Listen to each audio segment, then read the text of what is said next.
Во врска со енергетската криза и за тоа што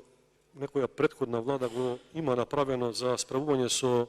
енергетската криза, односно за производство на електрична енергија, можам да ви кажам дека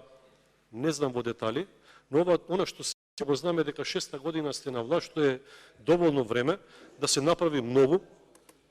во насока на зголемување на производството на електрична енергија и стабилизирање на енергетскиот сектор. Според најновите истражувања, околу 250 милиони евра не чини криминалниот менеджмент на енергетскиот сектор. Токму поради таа неспособност и недоволно производство на електрична енергија се прават огромни губитоци кои што повторно се враќаат понатаму кај